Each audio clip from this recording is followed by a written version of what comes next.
This lesson is the code analysis.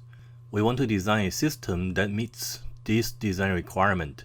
It is controlled by TM4C123 board, and the board needs to run at 80 MHz. This can be done by using PLL. This system is a 3-bit DAC system. Use PB2 through 0 to output the voltages, and for the circuitry, we need to use the binary weighted circuit. The entire code is divided into 4 modules. So we're gonna learn each module at a time. Breaking the big code to smaller modules might be easier for us to learn the code. So the 4 modules are, first one, generating the DAC signal pattern, which is a sine wave curve, and then analyze the code to initialize the DAC, initialize the 6-tick periodic interrupts. We go over the functions and then the main program. If this is the entire code is in 2 pages, and then the 4 modules are this. The entire code is partitioned into 4 modules, and we learn 1 module at a time. For the first module, it's about to generate a DAC signal pattern. So here, we want to use this DAC system to generate a sine wave. A requirement is this is a 3-bit DAC system. For a 3-bit system, each bit can be 0 or 1. There are a total of 2 to the power 3 unique combinations from 000, 001, 010 all the way to 111. There are 8 unique patterns, 8 alternatives. So the decimal number 0 is the minimum number, and the decimal number 7 is the maximum. There are a total of 8 alternatives. Since there are 8 alternatives, there should be 7 steps. For example, the first step is between 0 to 1, second step is between 1 to 2, and then the last step is between 6 to 7. We want to plot a sine wave using these 8 distinct numbers, 8 combinations. I put a sine wave in the background, later plot the points along this sine wave curve. The first point is at 4. Next point is 5, and then followed by 6, 7, and then 7, 7, and then 6, continue 5, and then we draw the remaining points. So these points together looks like a sine wave. This is only one pattern of the sine wave. In the program, this pattern will repeat over and over again, so it can continuously generate the tune. This is the code that stores the points that we need to plot. Const unsigned char, and then the name of the variable is called sine wave. So const, that's constant, we declare a constant variable, is unsigned non-negative variable, and then the data type is character. A char is the 8-bit integer. It is the smallest integer type variable we can use, and then the name of this variable is called sine wave. It's an array. The array has 16 elements inside. These are the 16 points for this one pattern of sine wave. We are not limited to use barely 16 points.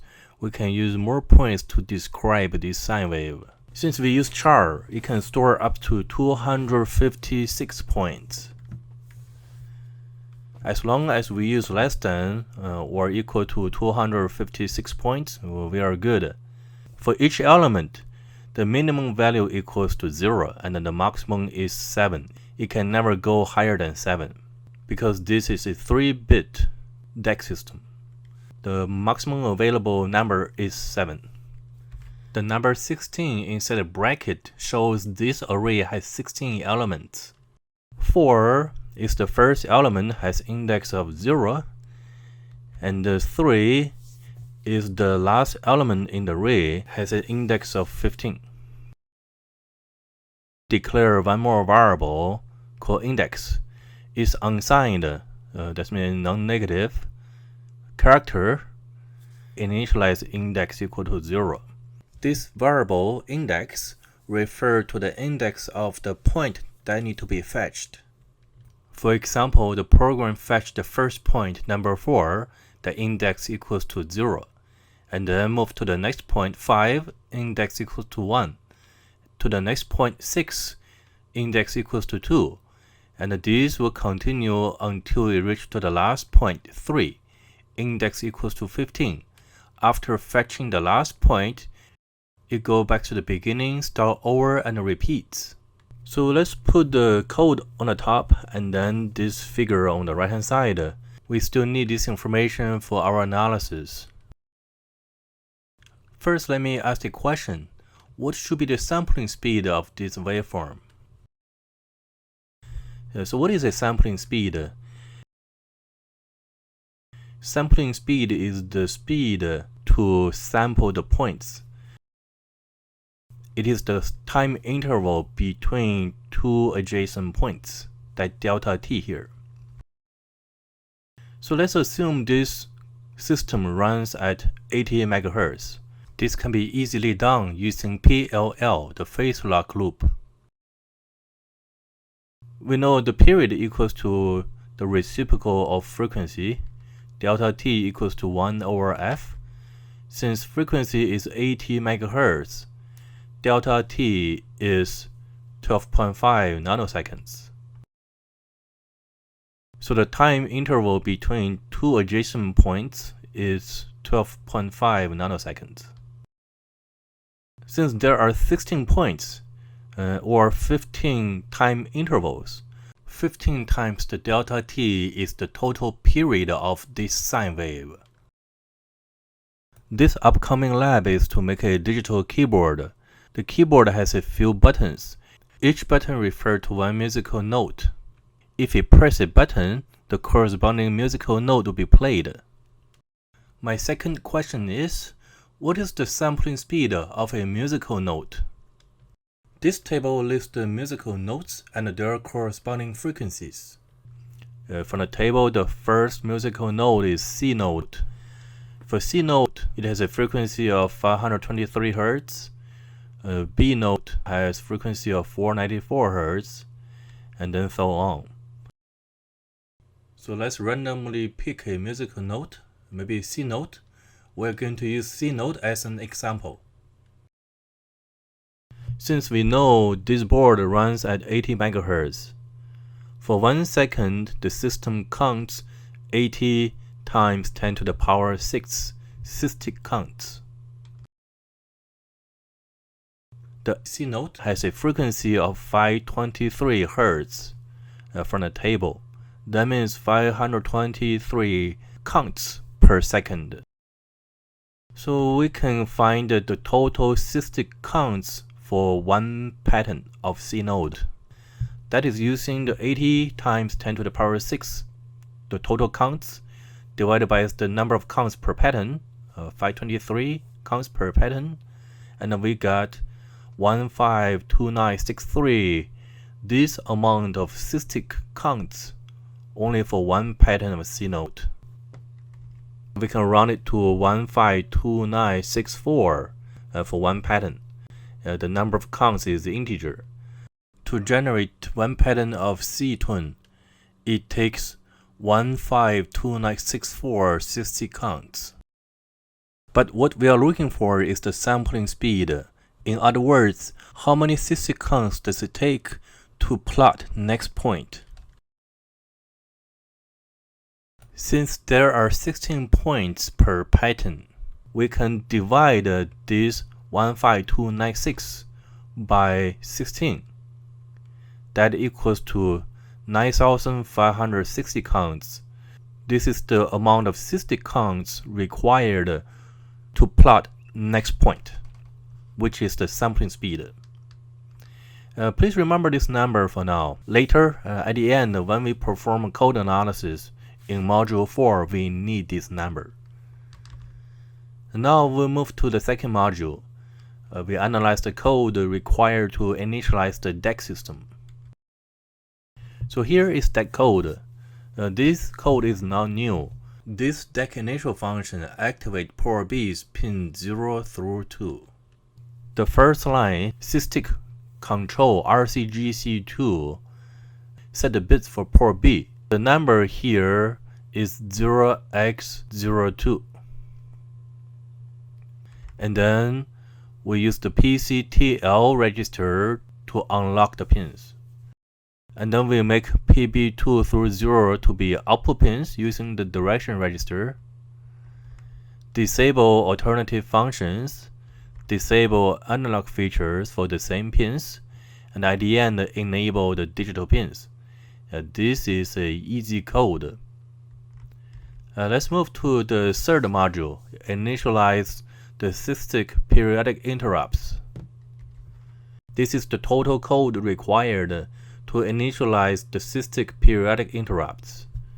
The first line is the previous function, DAC initial, initialize the port and the pins. And then we let this variable index equals to 0. Remember, this index is in module 1, which is the index of the current sample point. Next line, NVIC 60 timer control register equals to 0. We learned this in the 60 timer chapter. In order to configure the 60 timer, first need to turn this off. Turn it off by letting the control register equals to 0. Next, set a reload register. It is the number this counter to start counting down from.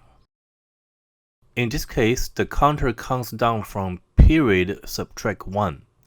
The reason we put period subtract 1 because it counts down all the way to 0. Between 0 through period minus 1, there are periods amount of counts. Next, current register. We can write any number to it to reset this register. And here we set a priority of this 60 timer. We use priority 1. The last line, we turn on this 60 timer by putting a 7 here. The reason is we turn on the 60 timer and also enable the interrupt feature. In case you forgot the reason why we need to put a 7 here, refer to the 60 timer lesson or check the register structure and the fields in the datasheet. The next module is about the key functions and also the main function of this program. So there are 3 functions together. The first one is called DAC out. This function output the signals. Depends on the sampling point. Some pin need to provide 3.3 volt and some pin need to provide 0.0 volt. For example, if the sample point equals to 5, 5 in binary is 101, so PB0 and PB2 need to provide 3.3 volt since they are ones, and then PB1 need to provide 0.0 volt since it equals to 0. If this confuses you, let's temporarily skip this step. We're going to see how to use this function in the next function. SysTick handler is another function declared by the developer. It is the ISR, interrupt service routine function. So inside the function, we first update the index. Index equals to index plus 1, the whole thing, and 0x0f. This line of code is the trickiest code in this program. It is a very smart way to write a program to build a feature. Let's look at the right hand side of this assignment. Index plus 1, the entire thing ends with 0x0f. The index plus 1 just increment the index variable by 1. The result ends with 0x0f. What it does is to keep the index value under 16. so the index is always between 0 through 15. Let's do an analysis to see how it works. We know index plus 1 just increment index by 1 each time. This number ends with 0x0f. The equivalent binary value of 0x0f is 1111. The binary number 1111 ends with any number. That result is always less than 16. Since the variable index refers to the index of the 16 elements in the array, and this index is always between 0 through 15. We are back to this DAC out function. So sine wave is just the array. The index refers to the position of the element. The sine wave of index is just a point in the array.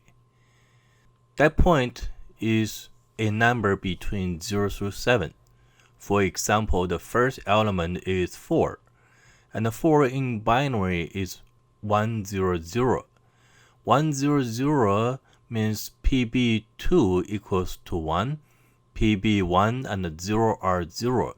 Therefore, pin 2 provided 3.3 volt out, and then pin 1, pin 0 produce 0.0 volt out. Now let's move to the last function. It's the main function. At the beginning, we need to initialize the phase lock loop so that makes sure the board runs at 80 MHz.